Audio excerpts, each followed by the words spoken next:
Hey man, so good to see you, my brother, Ken Smith.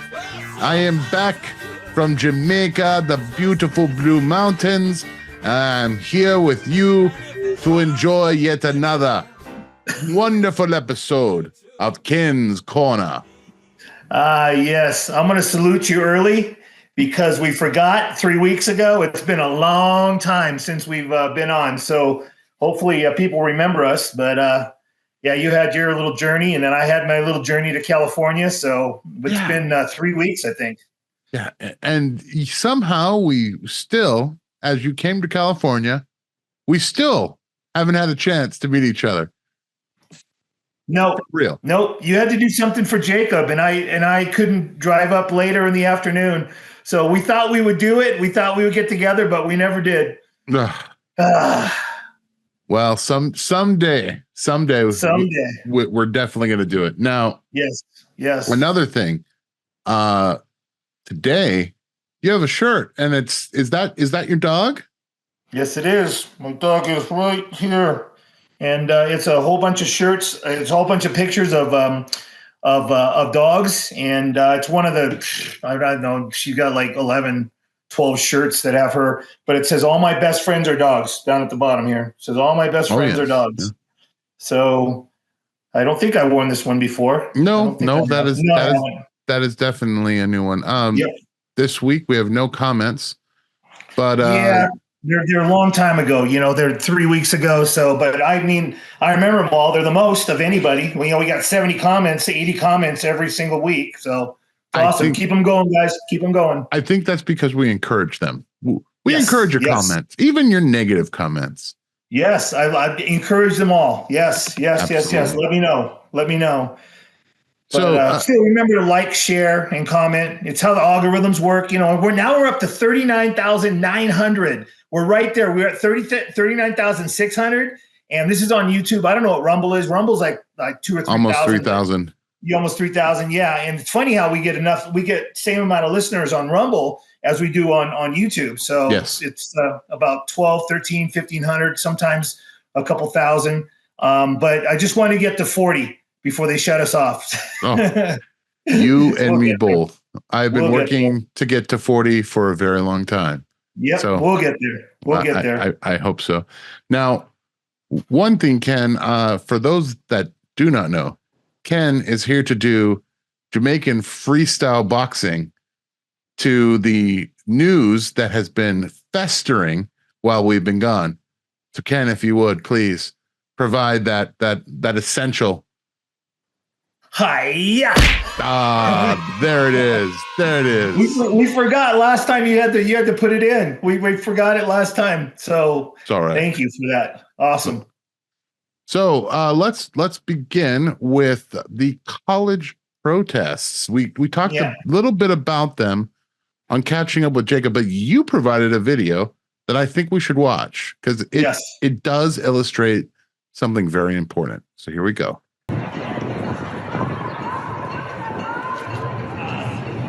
Wow. What is that? Big gray stacks I think he knew what he was filming. He was trying to zoom into that one.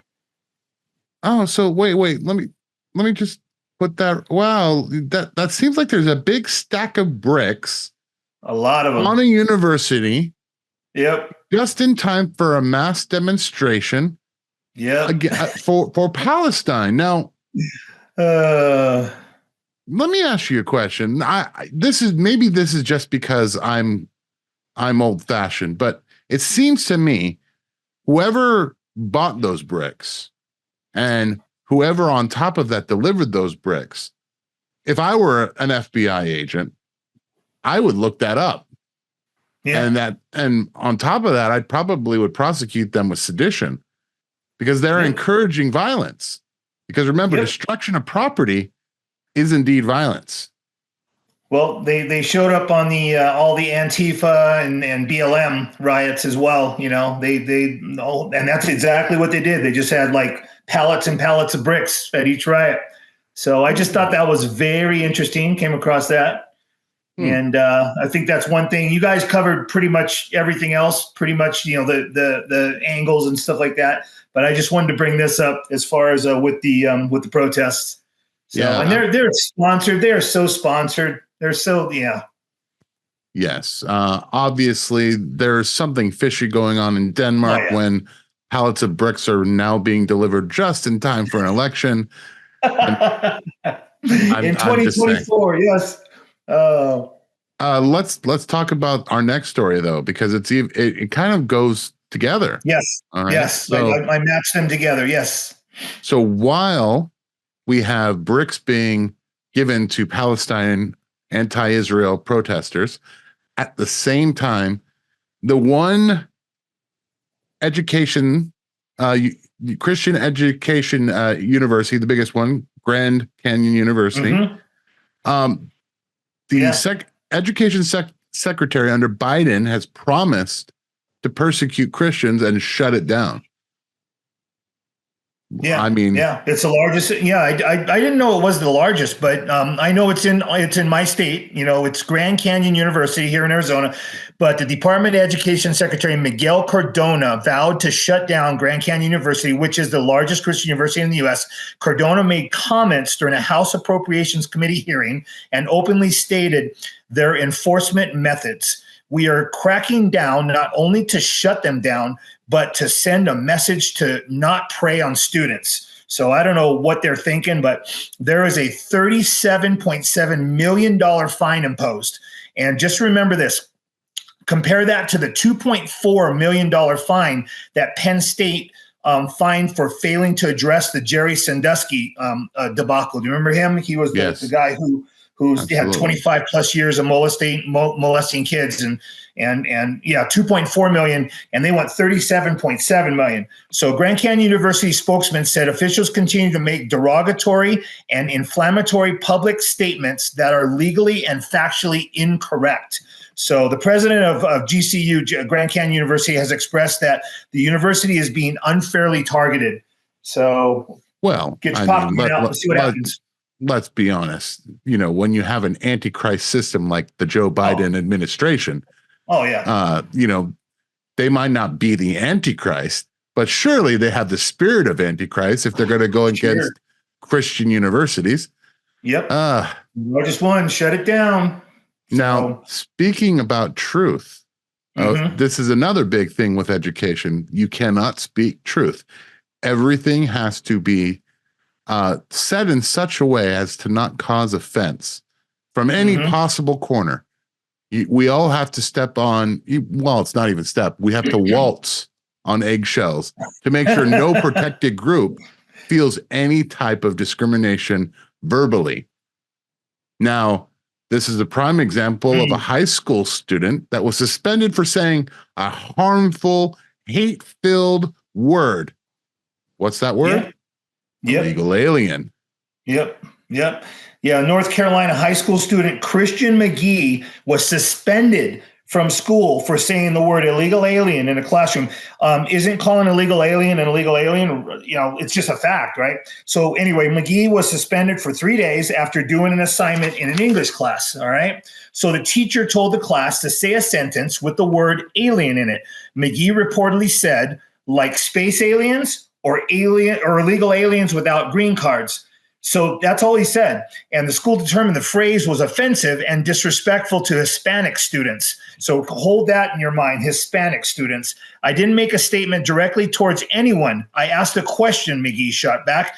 Illegal alien is an actual term that I hear on the news and can find in the dictionary, he also said. So let me just say right now, get your kids out of government indoctrination centers if you can. So my jiu-jitsu coach and his brothers and his sister are all homeschooled, and they're just different, man.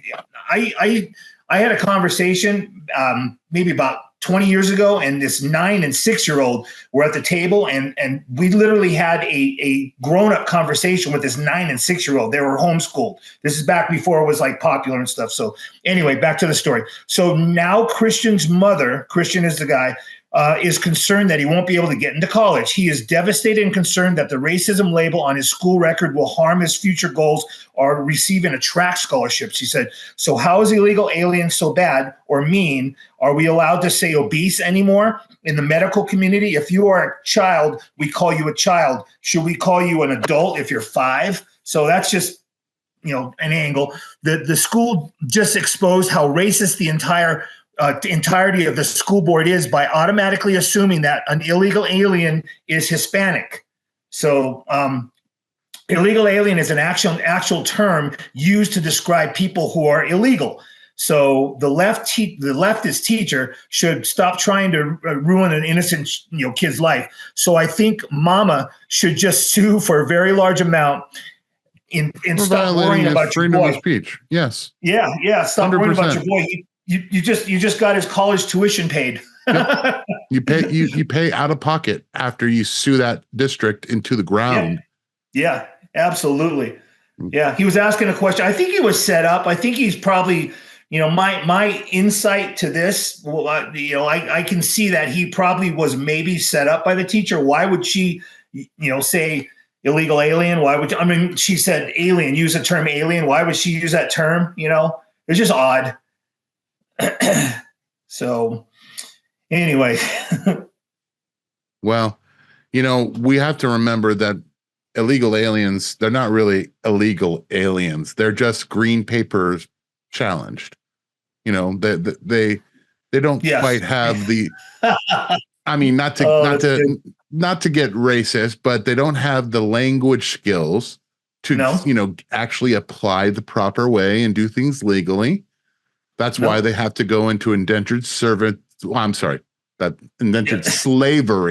to cartels to pay off a lifetime of debt to get across the border illegally. Yep. So we should call them illegal aliens. I just call them, criminals. Criminals. Oh man. All right. So this next story, we're gonna have to do some music. We're gonna need a musical cue. So here we go. Let's see. Where is that? There we go. Here, there's a theme to this song. Okay. So, in a magical land, one evening called the Candy sun went down, and filled with fire was burning. Peppermint trees. Down the track came a bluebird sings. Boys, I am not turning. I'm headed for a land that's far away, beside the crystal sunshine. Fountain.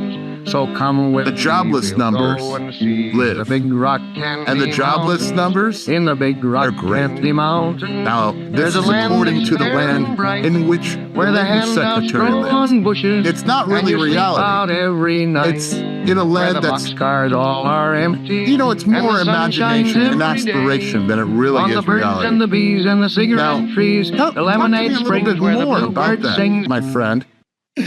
Oh man! So the jobless numbers that the government gives us are so fake. How is it possible that initial claims of jobless benefits have been exactly the same for 5 of the past 6 weeks? So this guy Jim Bianco, the head of Bianco Research, was the first to call attention to this. The absurdity of getting exactly the same number for 5 of the past 6 weeks. There is no way that this is statistically possible. They're cooked. The numbers are cooked. Washington has got so lazy that they aren't even bothering to change the fake numbers that they're giving us. But at this point, the charade has become such a farce that even CNBC has published an article about this. Even though large companies are conducting large layoffs all over America, weeks after we are given a laughable number that indicate that everything is just fine. Of course, it isn't just fine for the past few months that we have been given fishy numbers. So for a couple of years, jobless claims have stayed within a certain range, no matter what has been happening in the real economy. I simply do not have faith in any official numbers that they give us.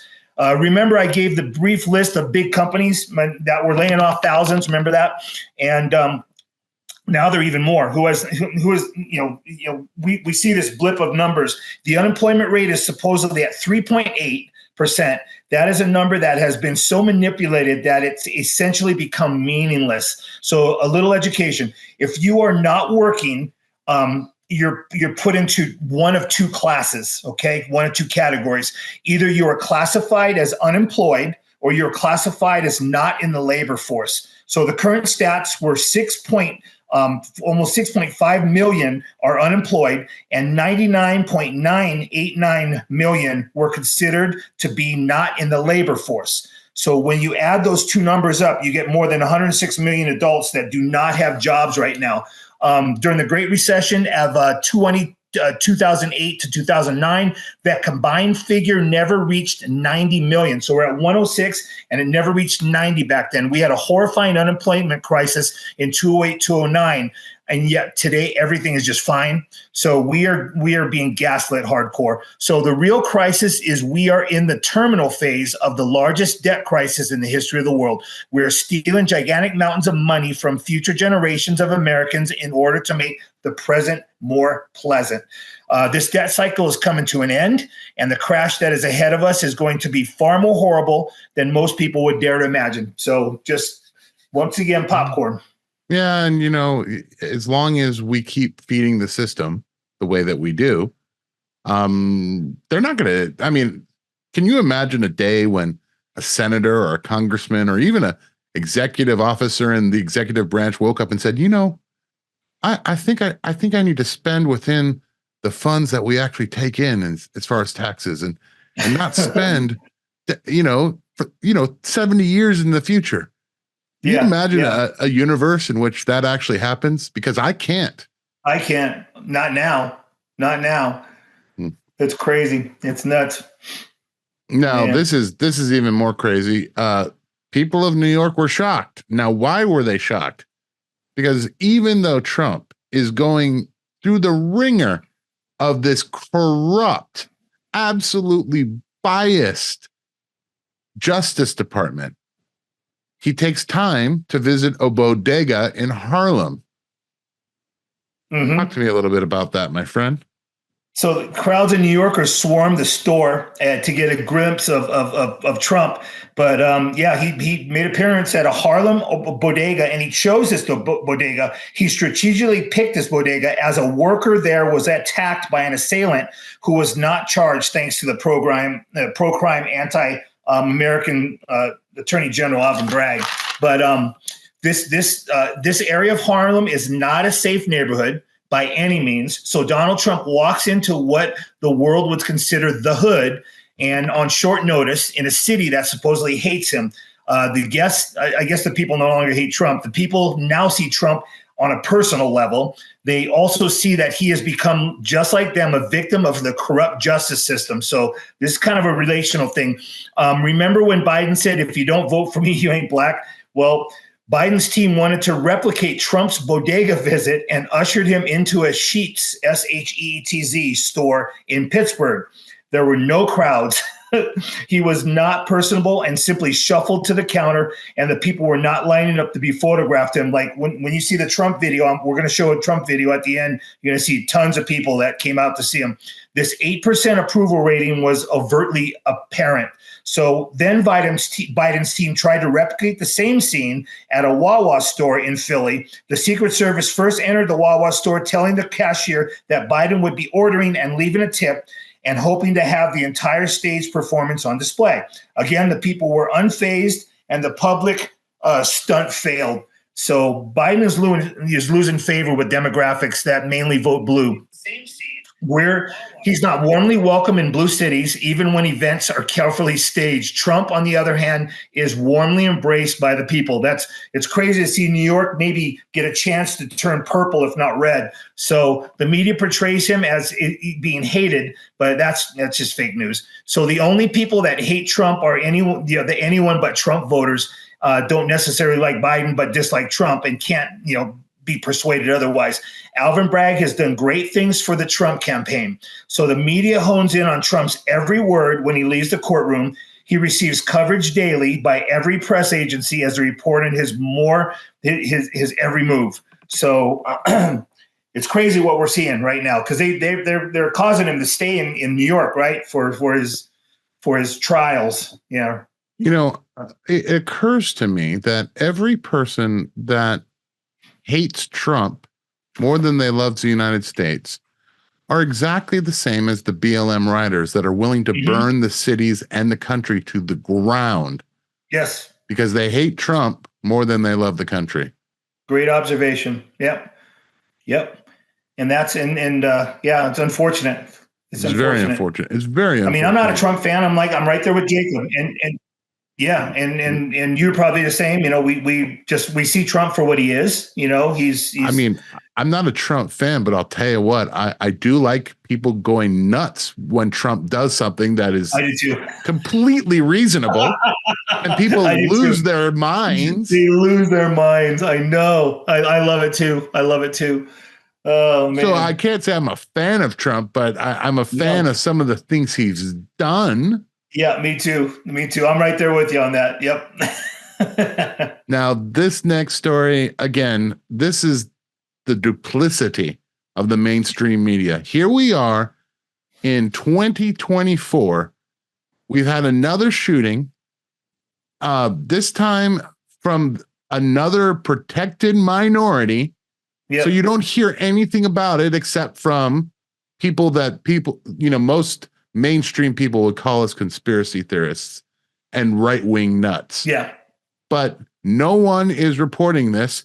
Ken, another trans shooter has just attacked. Yeah. No, now she playing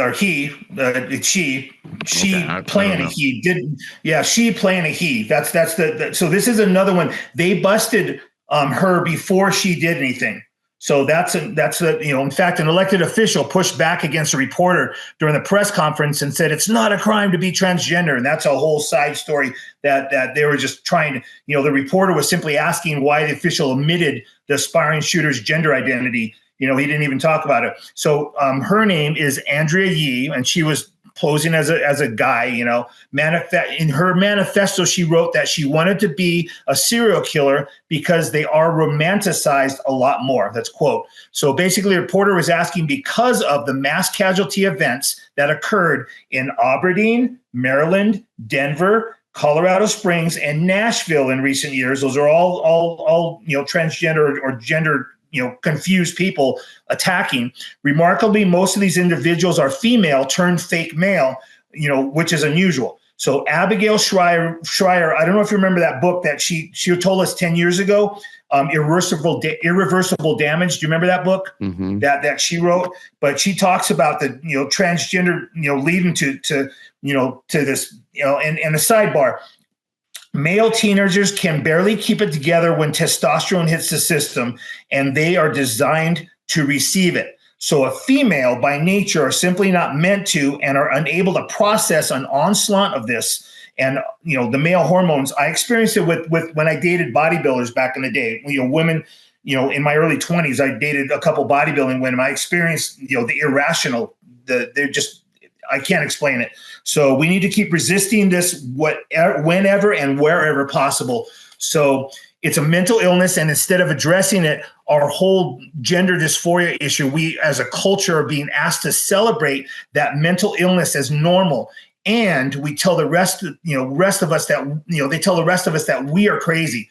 So we are hateful and wicked because we refuse to play along with this mass delusion. So anyway, given the fact we are already have so many young people already afflicted by mental health issues that were much less common in earlier generations, is anyone surprised that there is a percentage of people who identify as transgender or non-binary and they completely go off the rails? So especially if they've been loaded up with hormones by medical establishment, that should know better. So it's madness. It's madness. Newsflash, the people who should be sued are the manufacturers of, I guess it would be transgender testosterone. Yeah, the testosterone for women. Regular it's testosterone that you give. It's what I took when I was bodybuilding. Yeah. So malpractice against the pharmaceutical. It'd be malpractice against any doctor, the medical establishment that prescribes it to a person that ends up being a mass shooter. A. B. Yeah. You sue the pharmaceutical companies that manufacture it. The victims of violence from a trans shooter or activist that turns violent, all of this needs to go directly against the manufacturers of these drugs. These drugs, they're supposed to be clinically tried. They're supposed to be tested. There needs to be studies done on the effect of testosterone in women. Period. End of story. Yeah. I actually have the kids, this is a future story that we're going to do, but they're begging to have their body parts put back on. I'm getting ahead of myself, but yes, it's a crazy interview, but we're gonna cover that in a couple more stories. It's crazy that it's nuts. Now we have 2 videos that we're going to show back to back. Yep. And I know that, again, here on Ken's Corner,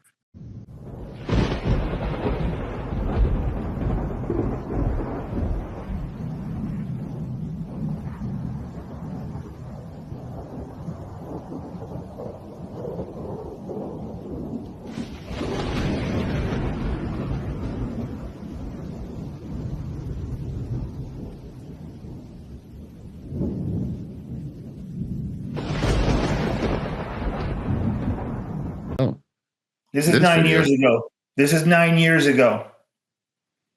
They were talking about climate change yesterday, and now we're learning that scientists and researchers are looking at how to change the weather on purpose. That's right. Lasers now could one day manipulate rain and lightning. CBS This Morning contributor Michio Kaku is a physics professor at City College of New York. Professor, nice to see you. Extraordinary seeing Al Gore and Bill Clinton there together with Charlie, wasn't it? That's right, yeah. Yeah, they did not get into this discussion, though.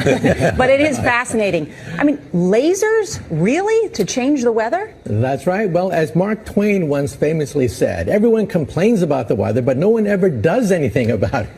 Well, instead of doing a rain dance, we physicists are firing trillion-watt lasers into the sky to actually precipitate rain clouds and actually bring down lightning bolts. This is potentially a game changer. But this is experimental. It's experimental. However, in the laboratory so far it works.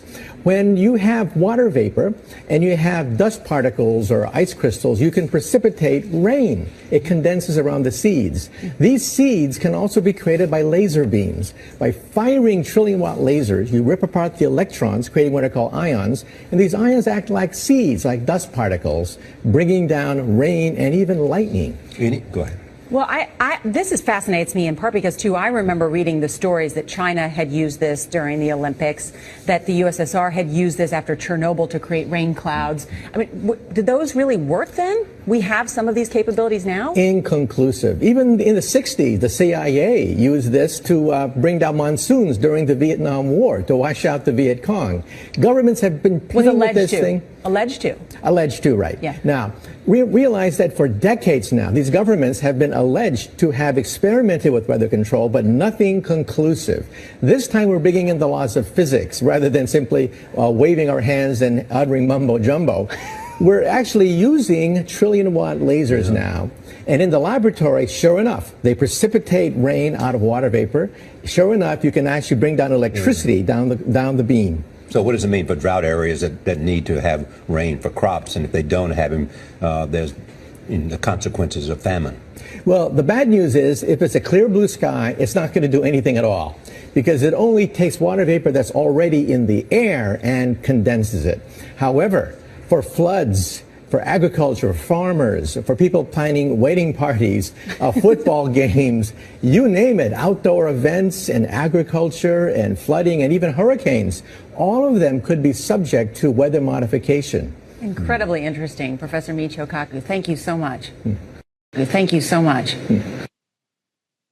Yeah, whether you're trying to change the global temperature so it goes up, whether you're trying to increase carbon dioxide, or you're trying to blame it on cows that are farting, we can change the weather. Yep, and they've been doing this since the 30s, man. They've been dropping dry ice into hurricanes and steering them, and yeah, I can only imagine what they have now. So sorry guys, it's not a conspiracy. It's not. They control the weather. Yeah, they can control. And it's part of the last days, man. Yep. They still won't. In Revelation 11, it says, "I will destroy those who destroy the earth." They're destroying the earth by making anyway, water. This Dubai flooding. Yeah. My point is definitely. They are changing the global patterns of precipitation for their own means, and whoever can pay for the water gets the water. Exactly. So they did too much water though in Dubai. So flooding, it was earlier this week, but they ordered people to stay home, and the city got 2 years of rain in 24 hours, 2 years in one day.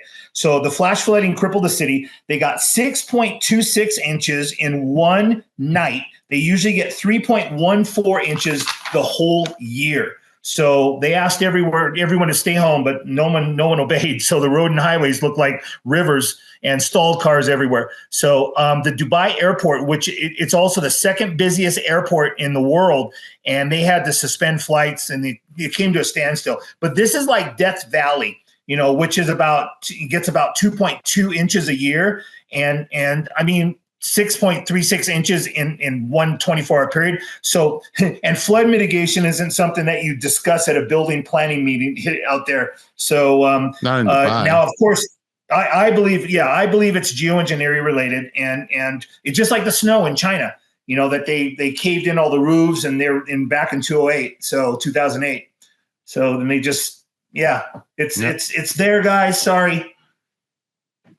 It's not conspiracy. Sorry. Almost as futile as trying to convince a climate change supporter about the reality of the government changing climate, not pollution. Mm-hmm. If we're talking about man-made climate change, we're talking about the government changing the climate, not drinking from a plastic bottle. Now, almost as futile, the U.S. is going to try to save handwriting. Yeah. And I say, good luck. Good luck. So, America's fight to save handwriting from extinction as IQs begin to fall for the first time ever. And teachers warn some 20-year-olds can't even sign checks anymore. So some Americans report they hadn't written a note or a personal letter in 5 years. So several U.S. states are trying to prevent handwriting from going extinct as classrooms increasingly swap pen and paper for tablets and computers. So handwriting is considered a fine motor skill that stimulates and challenges the brain, but schools are turning to technology instead. So here's my handwriting, right? So I have 20 pages that I write every week. So studies have revealed the IQ scores have dropped for the first time in a century. Teachers, parents, and experts who were interviewed said they were seeing kids and young adults who don't even know how to sign their names or read cursive. So when I've seen kids that can't read cursive. So experts have urged schools to reintroduce cursive into the curriculum, citing the need to understand historical documents. All the historical documents are all written out. So last year, the researchers at University of Oregon and Northwestern University reported that IQ scores have dropped because technology shortens attention spans and decreases the need to think deeply. When writing by hand, most of the brain is active.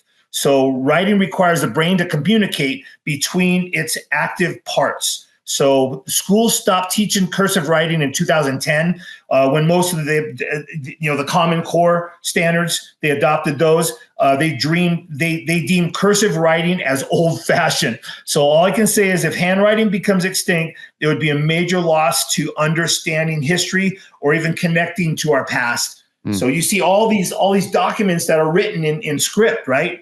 And most people can't read those. Most kids. I mean, I can't read my doctor's prescriptions either. So no, that's different. That's different, man. IBID or whatever. IBID. I mean, the IBID. That's what I remember. All right, let's talk a little bit about Steven Furtick and his Easter sweater. I came up with a name for it, which I won't share, but I will show you the picture. And let me just say, oh man, you want to talk about a person who donated all of his testosterone to transgenders? Here you got the poster child. So I just saw this article, and it was his Easter sweater. And I know Easter was almost a month ago, but his outfit is still generating online conversation. So anyway, on Easter, Furtick preached a message entitled "Something in Between." Some excerpts from the message. Here's a quote. everybody in here has got a grave God is calling them away from. And here's another quote. Everybody in here has got a place in you, a place in life, a place you can't stay, and a long way to go. So just deep theology, man, I'm telling you. So I guess he was speaking from a perspective of the disciples at Jesus's empty tomb. So anyway, Furtick's sermon drew online criticism, as often it does. Protestia posted a clip of Furtick's message on Twitter X, calling it a train wreck of narcissism. If you wanted to know someone who makes Jesus's resurrection story about you, where his grave represents your depression and failure and Galilee represents a better life you want to live, then you go no further than the caption of the posted said. So now to the sweater. Joel Berry, Babylon Bee's managing editor, said, "Why is he wearing my grandmother's sweater?" So not only quip about the salmon-colored grandma sweater, it wasn't the only quip. So online watchdog group that documents high-cost fashion choices of America's mega church pastors said that Stephen Furtick's sweater had a $2,000 price tag.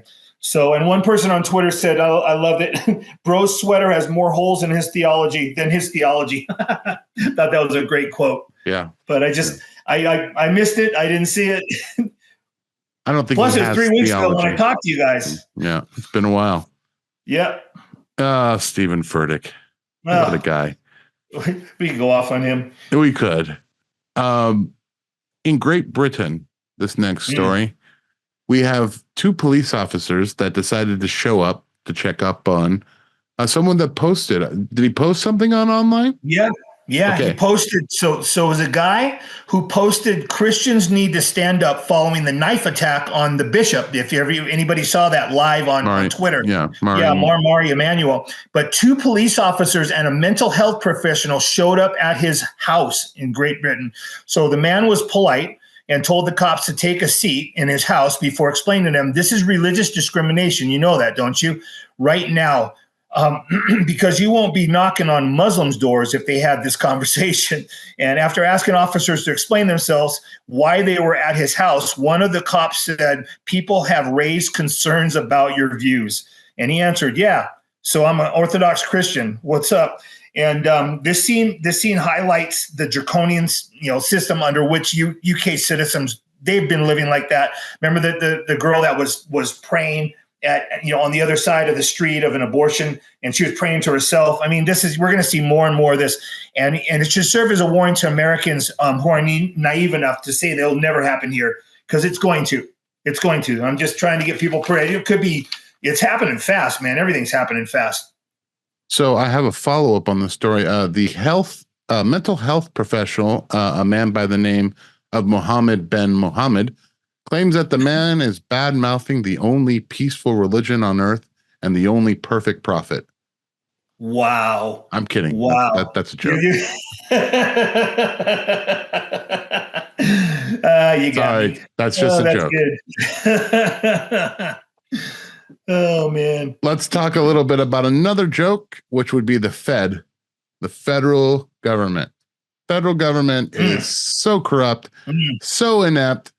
I mean, you want to talk about an administration that has made senility probably its calling card. Yeah. The Fed gave work permits to the criminal illegal alien that killed Laken Riley. Yes, and I reported on this a couple weeks ago on Laken Riley's death, a couple weeks back or 3 weeks back. So even after discovering Riley's murder, I'm not going to say his name. They said his name. I'm not going to say his name throughout this whole little excerpt. Even after discovering Riley's murder had a prior criminal history, he was approved by DHS for a work permit. Let that sink in. So during a Senate budget hearing, Senator Josh Hawley read aloud the file on Riley's killer. I'm refusing to use his name, all right? So I'm not going to use his name, which he said senators only recently obtained. All right. Biden's expansive catch and release network purports to give parole to illegals on a case-by-case basis for a public benefit, or humanitarian reasons. So that Rand Paul, said that. But Paul asked Mayorkas in the recent hearings, if detention capacity is a reason illegals are given parole, but Mayorkas said he would not comment on the case. So Mayorkas, I look at that guy and I say demon possessed. Why was Riley's killer paroled? Paul repeatedly asked Mayorkas. It was less than 3 months after securing a work permit he was charged with Riley's murder. So, and there's a quote, this is your policies in action, Hawley told Mayorkas.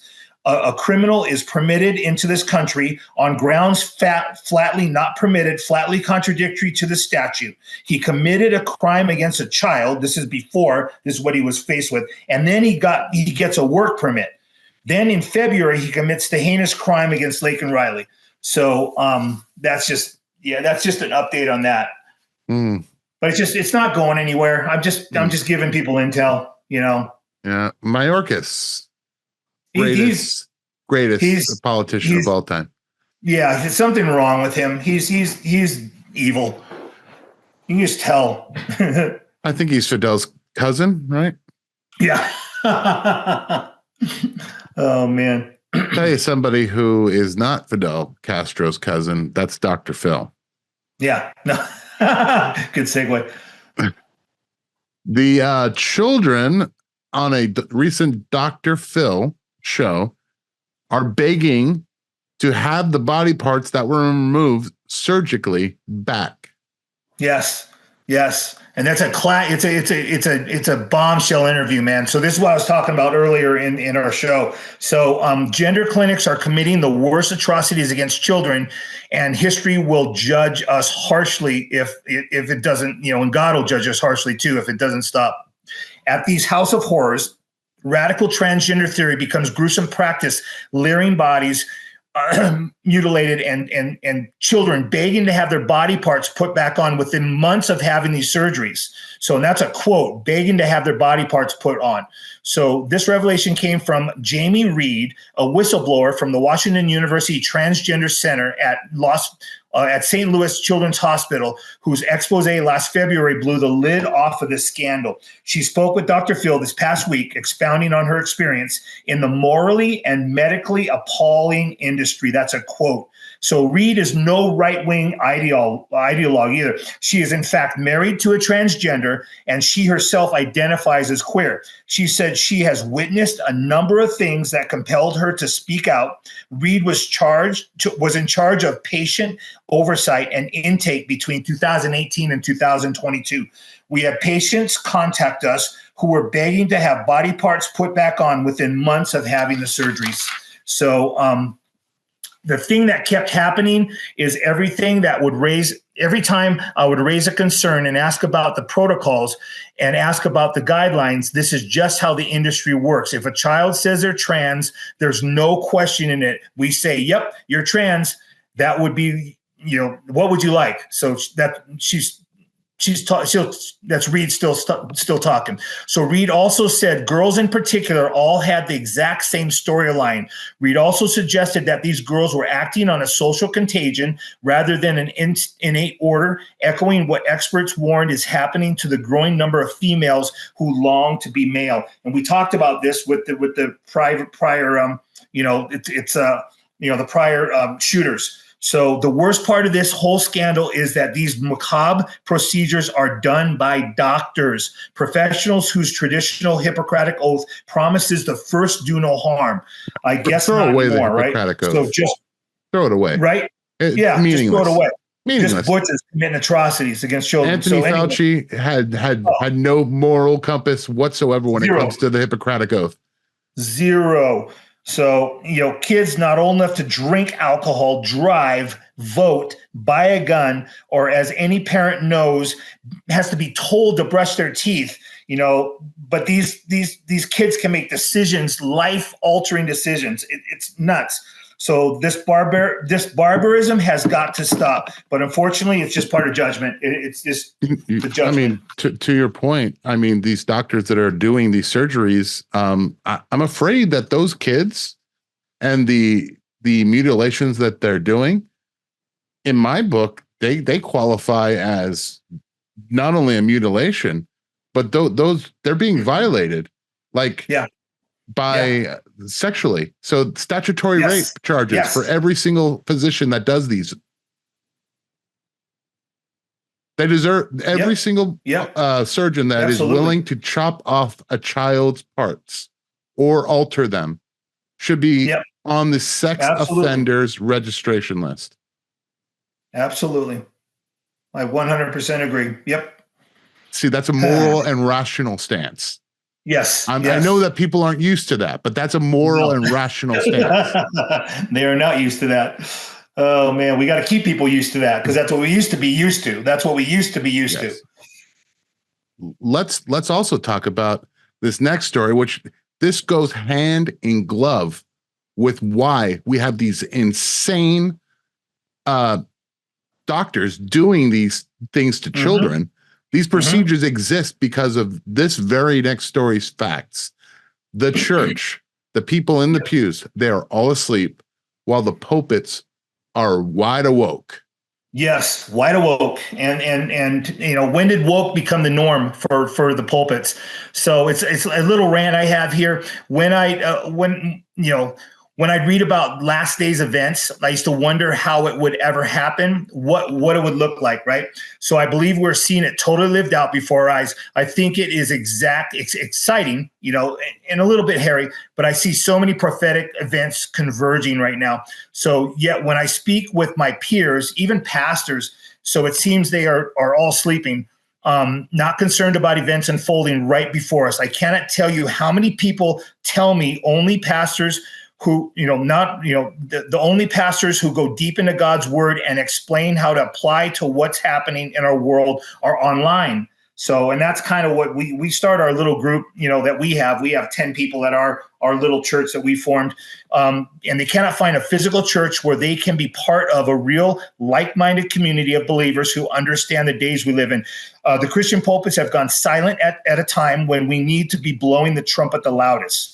When did the church slide away from prophetic and prophecy events? So a Barna research study found that only 9% of all born-again believers have a Christian worldview, and that's shocking. So that's a judgment. There's a remnant.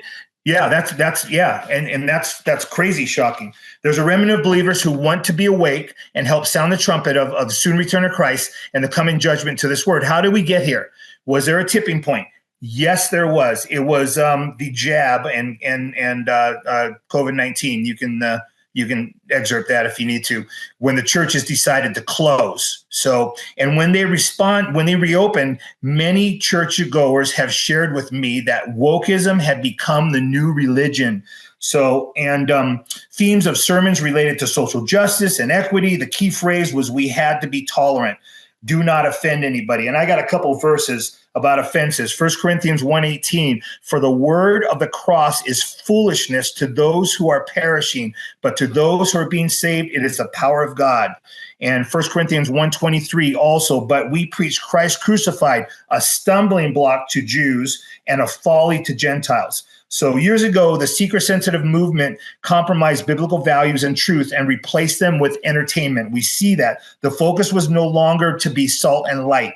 There was a type of universalism in the modern church. All will be saved, regardless of belief. And as of October 7th, Israel has been part of the news, but not part of the most pulpits haven't talked about it. Also, we see research from the shows that amillennialism has become the prominent view of most churches. This teaching directly relates to replacement theology. So one scripture that to the church and not the world. I'm going to share this. 1 Timothy 4:1. But the Spirit explicitly says that in latter times some will fall away from the faith, paying attention to deceitful spirits and doctrines of demons. And I'll finish with this. So 2 Timothy 4:3 and 4. For the time will come when they will not endure sound doctrine, but wanting to have their ears tickled, they will accumulate for themselves teachers in accordance to their own desires, and will turn away their ears from the truth. Turn away their ears from the truth, and will turn aside to myths. Wow, that sounds familiar. Yeah, it does. It's like the Bible. Read the Bible. It's in there. What's happening? No, because the Bible's not woke. Oh, if they read the Bible, they're going to be offended. It's the message of the cross. It's a stumbling block. Offenses must come. Yep. Talking about something that is absolutely offensive to me, the fact that we have an Australian senator who thinks he's important enough in the world scheme of things just to jail a citizen of our country, Elon Musk. And why? Because he dares to allow for freedom of speech on his platform. Yeah. Australian senator demands Elon Musk be jailed for allowing free speech on Twitter. So it's a female. So I know I say Jackie Lambie, and it sounded male. So Elon Musk has no social conscience or conscience whatsoever, she said.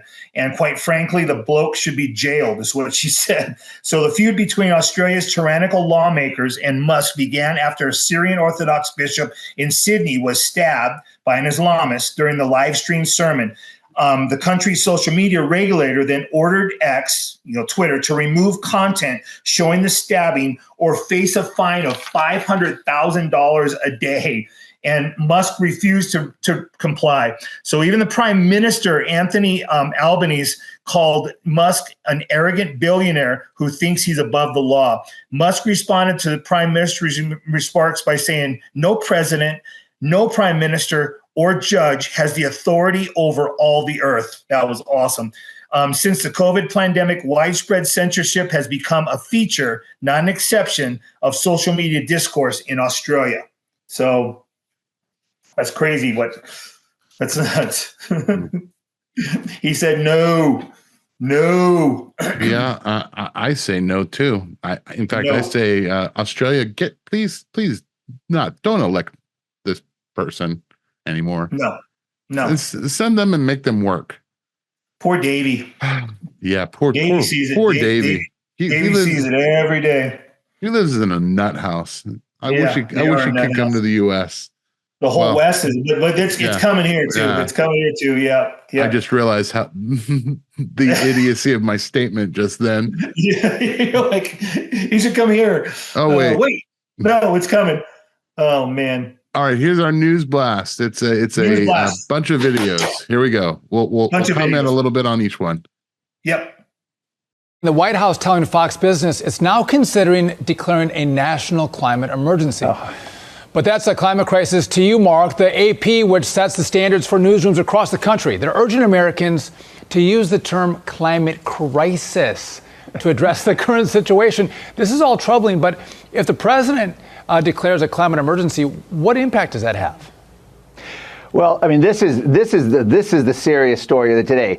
NBC News has reported that if Joe Biden declares a national climate emergency, he would have COVID-like powers under that emergency, and they also compared the emergency powers to the 9/11 emergency powers. The Center for Biological Diversity has estimated Joe Biden would get about 130 wartime-like powers by which to bypass democracy and impose a Green New Deal on America without a single vote of Congress. This is truly this is a Halloween story, not a story for Earth Day. This is a truly frightening story, and he might just be desperate enough to do it. This is being widely reported in the media. The Biden White House is leaking this out.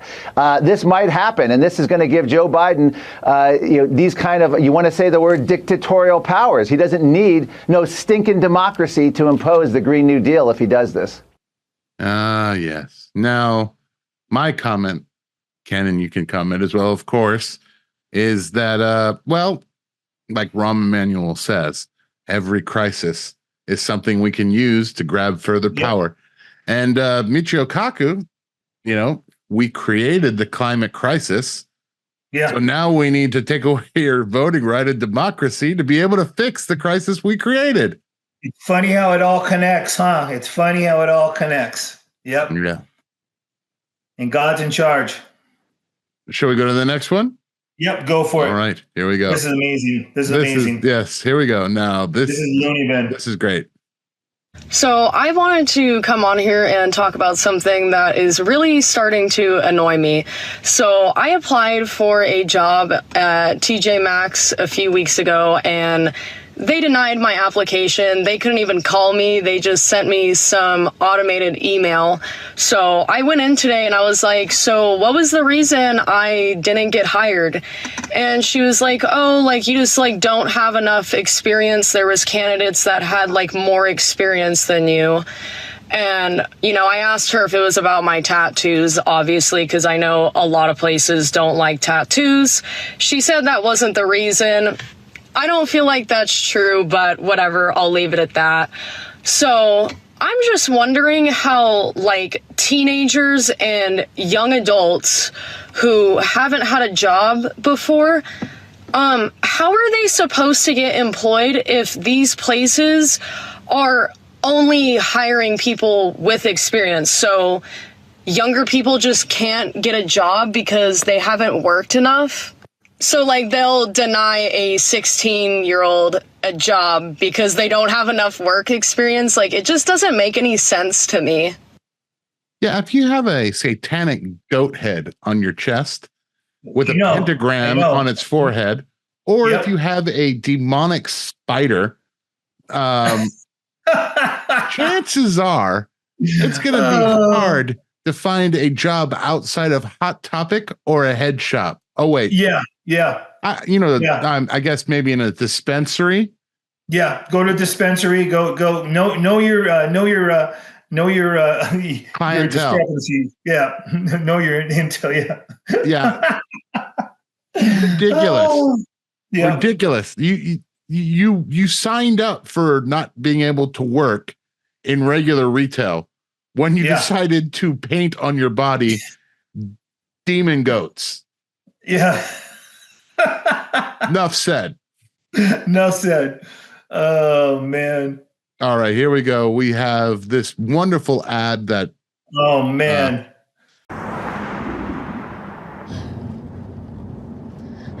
We're almost there. You're going to make it.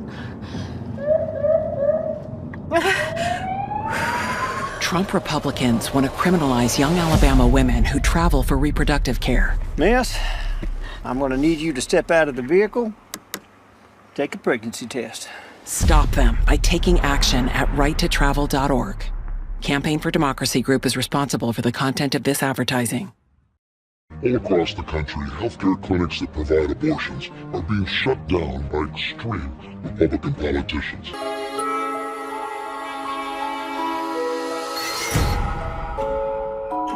In state after state, fundamental freedoms are vanishing. Women are under attack.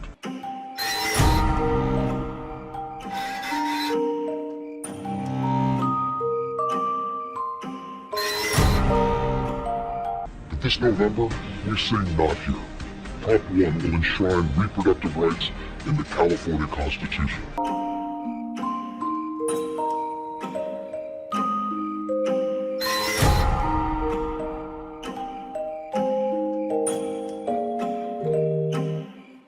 So clinics remain open. Why?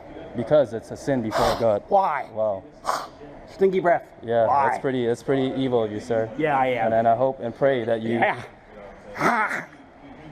Well, that's what you do to babies, huh? Yeah, I love it. Abortion remains legal. People want attack parts these days. They've been very good at getting cars on the Here's we know that so I'm not going to crush that part. I'm going to basically crush below, I'm going to crush above, and I'm going to see if I get it intact. California remains a freedom state forever. Yes, on Prop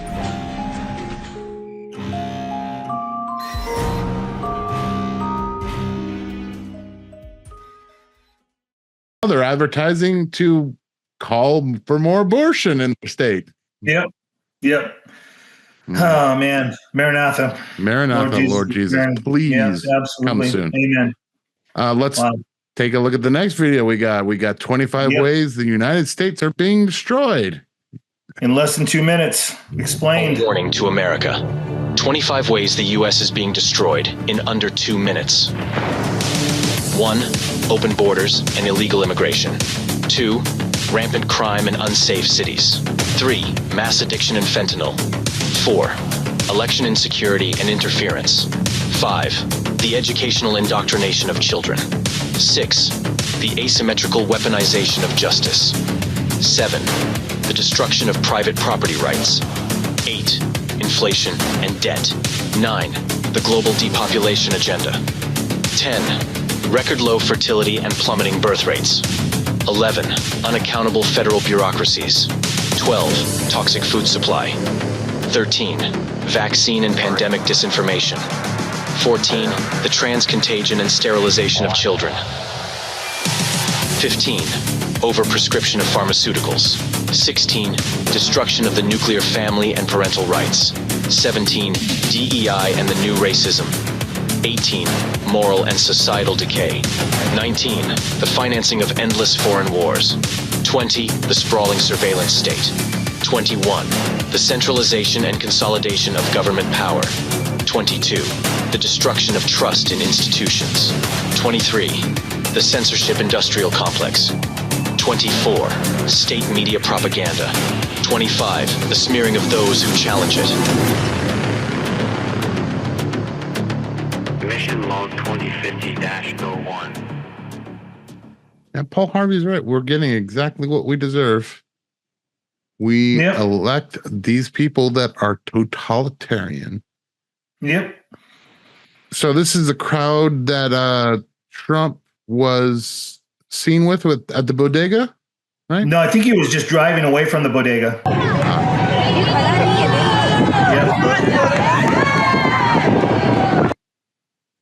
That's a lot of people. Compare that one to the Biden. Here we go with Biden's. Let's see Biden. 1, 2, 3, 4. Yeah. 5. This is 6, 7, 8, 9, 10, 11, 12, 13, 14, 15, and Trump was just driving by. And that's a promise of Biden going and speaking there at the college. That's how many people should. Don't worry. Each one of those 16 person will vote about 100 times. Yeah. All right. Yeah. Here we go with the vote of betrayal from our good, wonderful Speaker Johnson. Here we go. We got part 1. A bunch of old people that are not going to send their children to fight, but are waving flags for all the money flags in Congress. And here we go. Here's the vote. Carrying some more death in Ukraine. Kill more people. We love death. We love blood. Now there's center front, waving the flag right on cue, making sure she's getting her money. Yeah. $60 billion to the good old military. Yeah, $60 billion to Ukraine. Military industrial complex. Now, here we go with our final news blast story. Yep. Here you go. This is passes for education of children. Hi, I'm Gulliver, and this is Emmett. Hey! Oh, hi. I'm Barry. Oh, hey! We are so excited you're here. We could use another dog. Oh. Yeah. Nice collar. Oh, thank you. I like it. So, what do you want to do first? Find a chew toy? Oh, chase our tail? Oh, I know. Let's sniff. No, actually, I like to play with yarn. Yeah, it's fun. Yeah.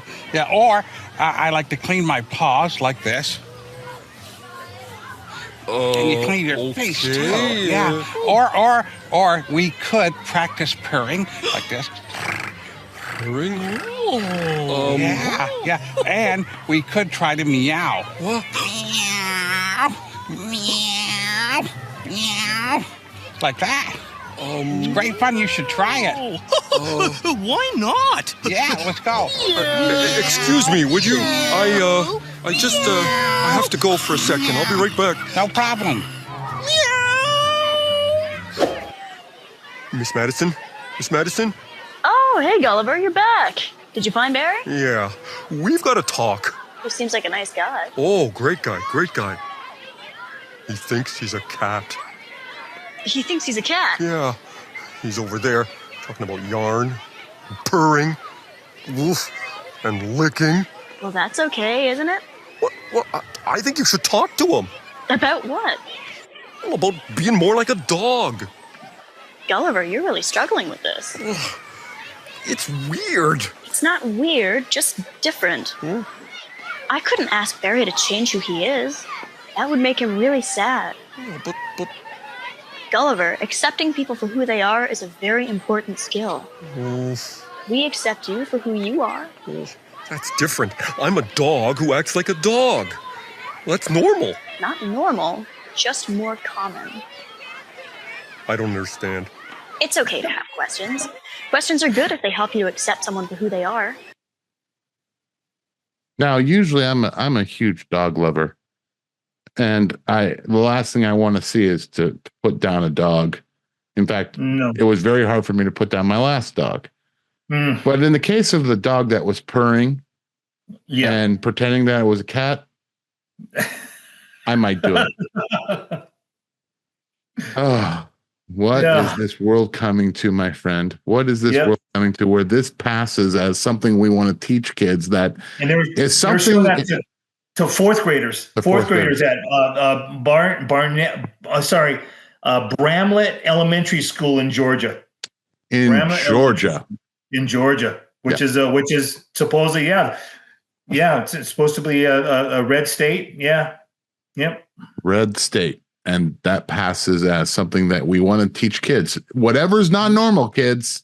That's what we should be most acceptant of. Yeah. Okay. So the verse of the week, ladies and gentlemen, because this can only go up from here after watching those videos, is very simple. It's Romans 10:9-13. If you declare with your mouth Jesus is Lord and believe in your heart that God raised him from the dead, you will be saved. Amen. For it is with your heart that you believe and are justified, and it is with your mouth that you profess your faith and are saved. As the scripture says, anyone who believes in him will never be put to shame, for there is no difference between Jew or Gentile. The same Lord is Lord of all and richly blesses all who call on him.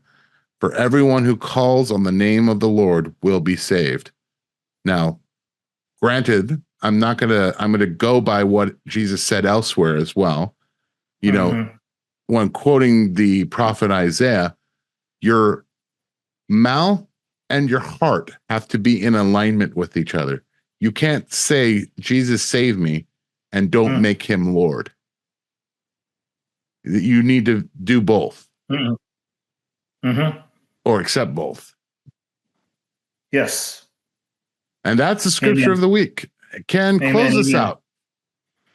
Well, I'm happy that I'm back. I'm happy that I'm still alive. I guess the Lord wants me to stay around for a little bit longer after the heart surgery and stuff.